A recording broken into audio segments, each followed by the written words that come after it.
Apakah Anda merasa familiar atau pernah mengalami langsung kasus-kasus seperti ini? Tahukah Anda, kejadian tersebut termasuk dalam pelanggaran terhadap sistem merit. Namun, sebelum kita membahas lebih jauh, apa sebenarnya yang dimaksud dengan sistem merit? Sistem merit adalah kebijakan dan manajemen SDM yang berdasarkan kualifikasi, kompetensi, dan kinerja secara adil dan wajar, tanpa membedakan latar belakang politik, sara, dan faktor lain yang tidak relevan. Dengan sistem merit, diharapkan orang yang tepat dapat bekerja di posisi yang tepat. Dengan demikian, tata kelola pemerintahan negara menjadi lebih efektif dan kualitas pelayanan publik dapat terjaga karena dilaksanakan oleh aparatur yang memiliki keahlian yang sesuai di bidangnya. Sistem merit juga menjamin jenjang karir yang jelas dan objektif bagi para ASN karena didasarkan pada proses dan hasil kinerja aparatur. Untuk menjamin pelaksanaan sistem merit, pemerintah mengeluarkan beberapa peraturan seperti Undang-Undang Nomor 5 Tahun 2014 dan Peraturan Pemerintah Nomor 11 Tahun 2017 tentang manajemen pegawai negeri sipil. Jika Anda melihat atau mengalami langsung pelanggaran sistem merit seperti diskriminasi sara, persaingan untuk jabatan yang dihalang-halangi di instansi tempat Anda bekerja, Anda dapat melapor melalui mekanisme berikut. 1. Mengisi formulir pengaduan yang ditujukan ke Komisi Aparatur Sipil Negara atau KASN. 2. Menyampaikan laporan tersebut melalui fitur lapor KASN. Sebagai tindak lanjut, KASN akan meminta informasi dan memeriksa dokumen untuk pemeriksaan lebih lanjut, serta memberikan rekomendasi jenis hukuman berdasarkan PP Nomor 53 Tahun 2010 tentang disiplin PNS. Dengan demikian, para ASN tidak perlu lagi khawatir berkarir di pemerintahan karena telah dijamin oleh sistem merit dan dilindungi oleh KASN. KASN menjamin sistem merit untuk aparatur Indonesia yang lebih unggul dan sejahtera.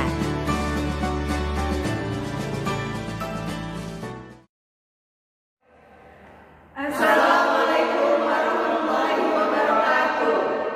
Salam sejahtera untuk kita semua. Kami dari kelompok 5. Hari ini kami akan membawakan video pembelajaran tentang transparansi pada rapat evaluasi APBD tahun 2020 di Kabupaten Tangerang. Mari kita saksikan. Menurut Kumoro Tomo, etika pelayanan publik adalah suatu cara dalam melayani publik dengan menggunakan kebiasaan-kebiasaan yang mengandung nilai hidup dan hukum atau norma-norma yang mengatur tingkah laku manusia yang dianggap baik. Birokrasi pelayanan publik wajib memiliki sikap mental dan perilaku yang mencerminkan keunggulan watak, keluhuran budi, dan asas etis. Ia wajib mengembangkan diri sehingga sungguh-sungguh memahami, menghayati, dan menerapkan berbagai asas etis yang bersumber pada kebijakan-kebijakan moral, khususnya keadilan dan tindakan jabatannya. Secara umum, nilai-nilai moral terlihat dari 6 nilai besar atau yang dikenal dengan six great ideal, yaitu nilai kebenaran truth, kebaikan atau goodness, keindahan beauty, kebebasan liberty, kesamaan quality, dan keadilan justice. Setiap birokrasi pelayanan publik wajib memiliki sikap mental dan perilaku yang mencerminkan keunggulan watak, keluhuran budi, dan asas etis. Prinsip-prinsip pelayanan publik antara lain sebagai berikut. Yang pertama, jujur dan dapat dipercaya. Yang kedua, integritas, berprinsip dan terhormat. Yang ketiga, memegang janji. Yang keempat, setia, loyal, dan taat kepada kewajiban. Dan yang kelima, yaitu adil. Selanjutnya yang keenam perhatian, yang ketujuh hormat, yang kedelapan keluarga negaraan, yang kesembilan keunggulan, yang kesepuluh akuntabilitas, yang kesebelas menjaga kepercayaan publik. Sejalan dengan penilaian tersebut, Jabra dan Dwi Fedi mengatakan bahwa untuk menjamin kinerja pegawai sesuai dengan standar dan untuk meminimalkan penyalahgunaan kekuasaan oleh aparat pemerintah, maka aparat harus mampu mengembangkan 5 macam akuntabilitas. Yang pertama yaitu akuntabilitas administratif, yang kedua akuntabilitas legal, yang ketiga akuntabilitas politik, yang keempat yaitu akuntabilitas profesional, lalu yang terakhir ada akuntabilitas moral. Ada yang bisa kami bantu? Selamat siang Bapak, saya mau mengambil KTP Pak, apakah sudah jadi Pak? Atas nama siapa, Bu? Atas nama Rosihatul Hilma. Ya, terima kasih Pak. Mari Pak. Mari, Bu. Next.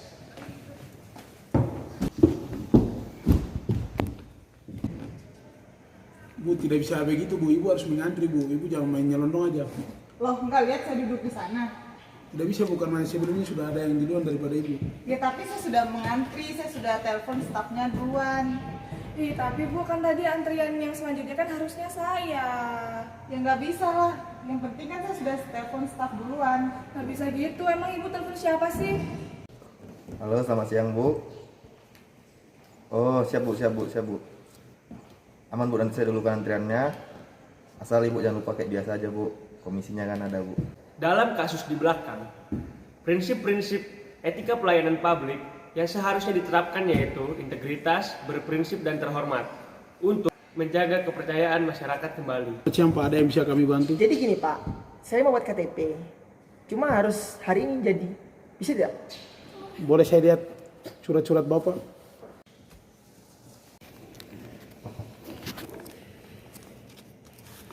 Baik Pak, nanti sebentar siang kami akan hubungi Bapak lagi. Secepatnya kami akan mengeluarkan KTP Bapak. Baik, terima kasih atas pelayanannya Pak. Nah, begini nih jadinya kalau masyarakat sama pemerintahnya saling suap menyuap.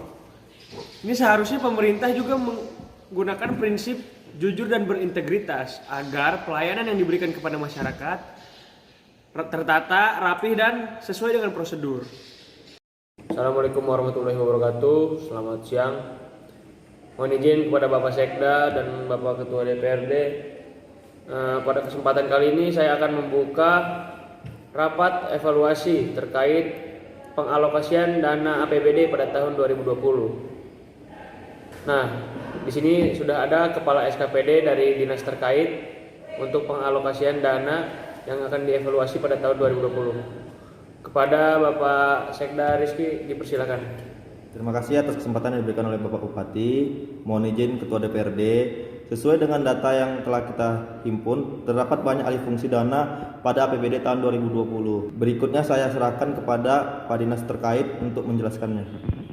Ya, sekarang dinas pertama atau SKPD pertama yang akan memaparkan hasil evaluasi dana APBD pada tahun 2020, saya persilakan kepada BPKAD. Padanya, silakan. Baik, terima kasih Bapak Bupati dan juga mohon izin Bapak Sekda dan juga Bapak Ketua DPRD. Di sini saya akan memaparkan bahwa seperti yang kita ketahui bahwa pada tahun 2020 terjadi COVID-19 sehingga untuk laporan keuangan pemerintah daerah Kabupaten Tangerang tahun 2020 terdapat refocusing khususnya pada Dinas Kesehatan, Pendidikan, dan juga Dinas Pariwisata. Selanjutnya kepada dinas terkait untuk bisa menjelaskan apa-apa saja yang terjadi refocusing pada dinasnya. Saya selaku Kepala Dinas Pariwisata akan menyampaikan laporan keuangan pada dinas saya. Yang pertama itu berkurangnya penyerapan anggaran, yang kedua berkurangnya PAD Kabupaten Tangerang disebabkan karena COVID-19 yang mengakibatkan banyak para wisatawan yang tidak mengunjungi wisata lagi dikarenakan sebagian tutup karena alasan protokol kesehatan.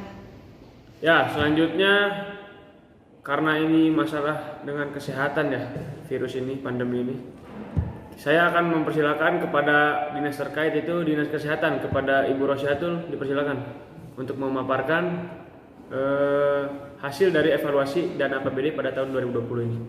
Terima kasih kepada Bapak Bupati dan mohon izin Bapak Ibu, saya selaku Dinas Kesehatan akan memaparkan laporan anggaran dari Dinas Kesehatan itu sendiri. Dari Dinas Kesehatan, karena berhubung tahun 2020 ini terjadi pandemi COVID-19, jadi Dinas Kesehatan membutuhkan banyak anggaran untuk penanganan COVID-19. Dinas Kesehatan melakukan refocusing anggaran dan pemotongan anggaran untuk berbagai acara untuk dialihkan ke penanganan COVID-19. Di sini kami menggunakan anggaran untuk pengadaan barang-barang alat kesehatan dan alat kedokteran, kemudian kita melakukan renovasi untuk tempat isolasi dan pembelian seperti APD, masker, hand sanitizer untuk didistribusikan kepada masyarakat. Dengan demikian, anggaran dari Dinas Kesehatan terserap 100%. Terima kasih. Terima kasih kepada Dinas Kesehatan atas pemaparannya. Selanjutnya, ini yang ditanya-tanyakan ya dari orang tua juga ya, banyak pendidikan, yaitu sekolah. Karena sekolah ini udah diliburkan hampir 5-6 bulan kayaknya, yang dari awalnya 2 minggu ya. Silakan kepada Bapak Kepala Dinas Pendidikan, Bapak Rauf, untuk dipresentasikan pemaparannya pada evaluasi APBD pada tahun 2020 ini. Silakan, Pak.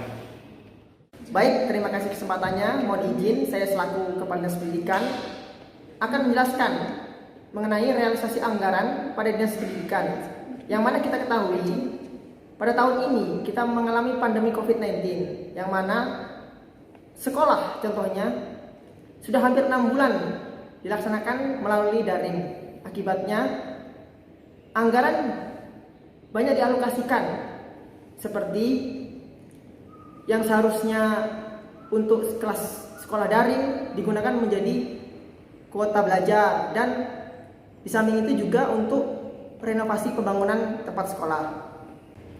Kemudian kami bekerja sama dengan BPSDM untuk mengadakan pelatihan kepada pendidik agar para pendidik dapat melaksanakan pembelajaran daring dengan baik dan benar. Ya, setelah pemaparan dari beberapa SKPD terkait dana alokasi, refocusing dana pada APBD tahun 2020 ini, saya memohon pendapat dari BPKAD untuk menyampaikan pemaparannya terkait laporan-laporan yang sudah disampaikan oleh pada dinas-dinas yang terkait. Baik, terima kasih Bapak Bupati. Berdasarkan laporan keuangan dari beberapa OPD terkait, maka saya izin memberikan saran untuk dijadikan sebagai dasar pertimbangan penyusunan RAPBD selanjutnya yang akan diserahkan kepada Bapak Ketua DPRD untuk mendapatkan persetujuan agar kita untuk tahun anggaran 2021 lebih siap menghadapi pandemi COVID-19 ini. Ya, terima kasih kepada Ibu Sofi dari BPKAD atas pemaparannya. Selanjutnya saya akan meminta pendapat kepada Bapak Ketua DPRD untuk menyampaikan pendapat Bapak terhadap pemaparan dari Kepala SKPD tersebut. Selanjutnya dipersilakan Bapak. Terima kasih atas waktu yang diberikan kepada saya, dan saya rasa anggaran tahun 2020 sudah terrealisasi dengan baik secara transparan, dan juga untuk kedepannya untuk tahun berikutnya tolong dipersiapkan dengan baik agar dapat kami bahas dan kami setujui. Ya, terima kasih Bapak atas pendapatnya. Ya, terima kasih Bapak Danus atas pendapatnya. Selanjutnya saya akan menutup rapat ini dan saya anggap sudah selesai pemaparan data dan relokasi dana dari SKPD terkait. Selamat siang. Assalamualaikum warahmatullahi wabarakatuh. Terima kasih. Sekian video pembelajaran dari kelompok kami. Terima kasih dan Sampai